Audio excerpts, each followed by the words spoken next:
Yep, so what's up guys? My name is Siddharth and welcome back to the channel. So in this video, let's talk about the S20 FE, neither the Plus nor the Ultra, just the regular S20 FE. And so guys, let's get started.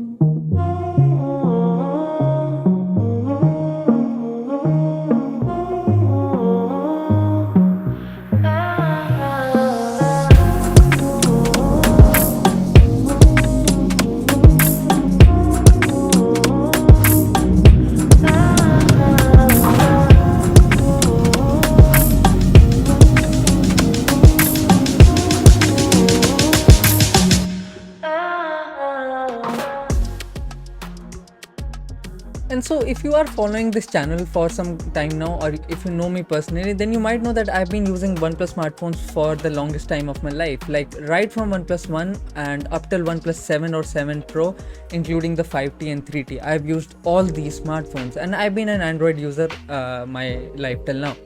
And so I had three major reasons as to why I did not went with OnePlus 9R or 9 and picked the S20 FE instead. Uh, these three reasons I'll be talking broadly in this video and also mention the pros and cons of S20 FE. So make sure that you watch this video till the end and also help me reach that 4000 watch hours mark. I'll highly appreciate that. And so let's talk about the design first, as this was my first complaint with OnePlus smartphones, design and build in general. So now let's talk about the design and build.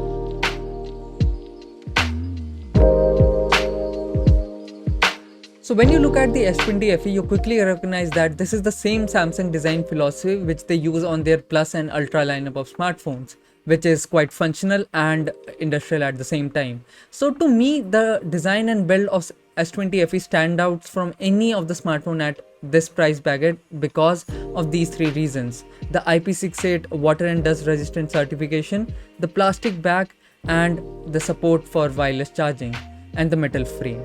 The IP68 resistant is just takes off the fear of the phone getting damaged from sweat and splashes, and the plastic bag just removes the fear of getting the phone cracked when dropping from the back. And why do I need a glass bag on my smartphone if it supports a wireless charging with a plastic bag too?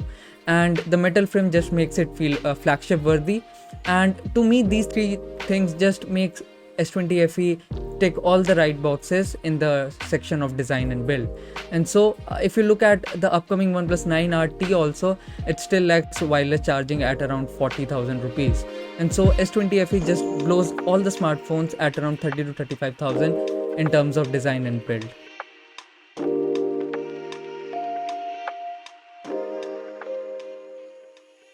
And now let's talk about the cameras on S20 FE. So without even looking at the camera samples, if you just look at the specs of the cameras, then also it just blows all the smartphones at around 35,000, and even the OnePlus 9 too, because the third lens here is not a gimmicky macro lens but a functional 8MP telephoto lens, and which can do 3x optical and 30x digital.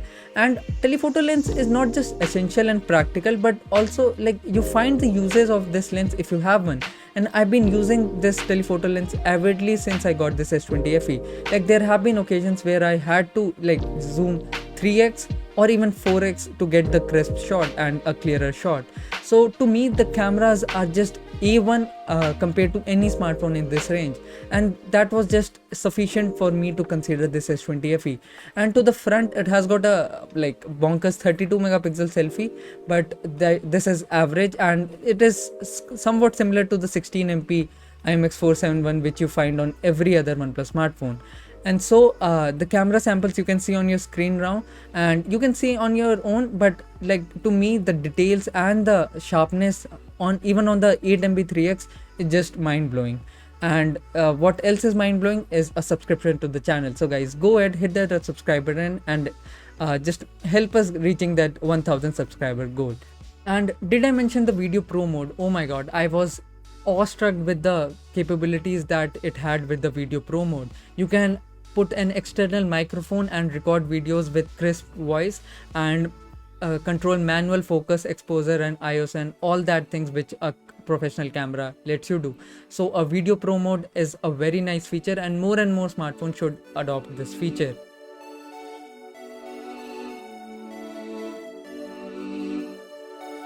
So when you turn the phone to the front, all you see is screen and no bezels at all. And for a person coming from OnePlus 5T which had a used bezels up and bottom, this was a welcome change. And boy, the display looks crisp. Like, I had this hearing in my mind, like the Samsung displays are just out of this world and exceptional. And guys, I can 100% agree on that. Like, Samsung displays have something going for them. The contrast level, the pixels, and everything just feels brilliantly. The brightness level is also on point, and the auto brightness calibration, which I had problems on OnePlus devices, on all OnePlus devices, is also calibrated very nicely here. And occasionally, marginally, once a day I have to just configure the brightness on my own, else it just manages to do that on its own pretty well.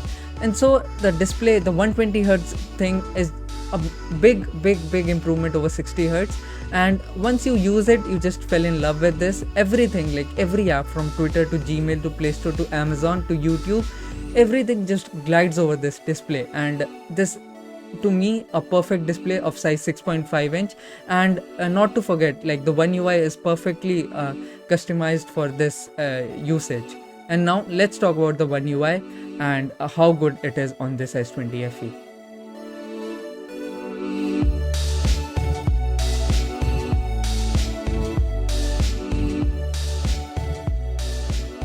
So right from the get-go, as you pick up the smartphone, you feel that the One UI is heavily customized and is heavily optimized for a Samsung device, and feels like a soul of this smartphone. And everything, like the user interface, from the settings app to the system apps or to the phone or messaging app which you use on daily basis, is reachable from one finger, as the name suggests of One UI. Trust me, everything is reachable from one finger. Even the subscribe button on YouTube app is reachable from one finger. So go ahead, hit the subscribe button, and a sub to the channel would be absolutely mind-blowing. And as I was talking about the UI, the Samsung Pay, like exclusive features which are only available on Samsung smartphones, was a major plus point in choosing Samsung phone. And I've been using Samsung Pay, and it works without any problem on almost any payment gateway. And so these things just complement the user as you interact with the smartphone on a daily basis. And as far as the ads are concerned, Samsung has stopped pushing ads on their premium devices, and it has been completely removed from the weather app or even any system apps. And as I have used this smartphone for over 15 days now, I have like fell in love with this One UI, as it is just as polished as I wanted and has as many features as I would have liked it to have. And so the OxygenOS 11, which I was using on my OnePlus 7 on and off, was not just polished and was not just feeling right, and it was full of bugs. But this One UI, even though it is an OTA update, just feels perfect. And to me, user interface matters most as you interact with the smartphone on a daily basis, and not use other shenanigans on daily basis. So One UI is a big thumbs up from my side, and it is a step in the right direction. And now let's talk about the battery and the charging of the S20 FE. So the S20 FE comes with a modest 4500 mAh cell, and to me this feels fine. And also about the usage, now that I've been using it for 15 days or so, it is getting me through a day very easily. Like with 30 to 35% charge left, I am getting through the day. My regular day-to-day usage include around 10 to 15 minutes of gaming, 30 to 45 minutes of YouTube streaming, and rest 30 or 40 minutes of Twitter scrolling. No Instagram and no other BGMI or Call of Duty gaming sessions. So to me, for my daily usage, it gets me through a day with no tensions at all. And to me, this is peace of mind. And on the charging front, I have taken a step back, as on my OnePlus 5T that came with a 20-watt charging solution, but this has 15-watt charging brick in the box. And to me it feels slow, but it comes with a wireless charging support also, which is capped at 15 watts, and for occasional and quick top-ups, that is sufficient for me. And from the period of my usage and the calls that I've attended, I can assure you that the call quality and the signal reception is right there with the best and comparable to the iPhones. It has also got carrier aggregation, so 4G plus signal, and Wi-Fi 6 is well supported. And not to forget that it has stereo speakers and with Dolby Atmos support that are tuned with AKG. And songs like Save Your Tears by The Weeknd and Take My Breath just sound so good on these pair of speakers. And after watching this video, I'll recommend you that you here to save your tears once again on the best pair of speakers that you have. And now let's talk about few of the cons that I've noticed.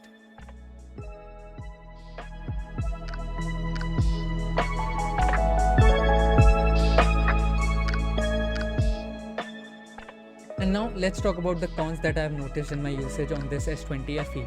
So the first is the HDR playback through the display.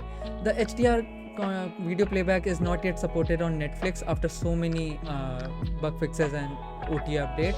And the video playback in the YouTube app doesn't feel smooth, that the brightness control is given to the YouTube app and there is no manual control of brightness at any cost during HDR video playback in the YouTube app.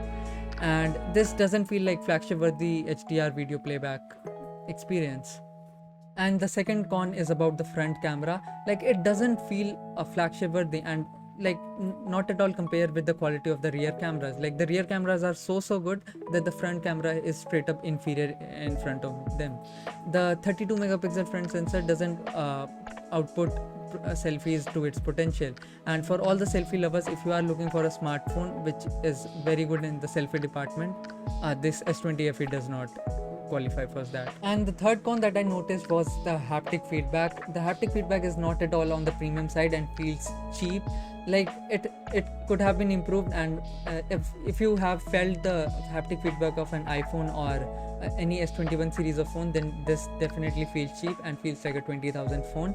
And Samsung has been cutting corners, but this is not the right place to cut the cost cutting. The haptic feedback is such an essential thing, but it could have been improved. So guys, these were all the three cons: the display, the front camera, and the haptic feedback. So guys, that was all about the S20 FE, and I feel I have covered every aspect of this device. And if you ask me, from my usage of 15 days or so, I can say that this is a great device for the price at which it comes now, especially. And so if you are looking for a great device at around 30 to 35,000 device, do consider this S20 FE. So guys, that was all in this video. I hope you found this video helpful, and if that's the case, then do give this video a like and also subscribe to the channel. This was your host Siddharth. I'll catch you guys in the next one. Till then, take care and bye bye.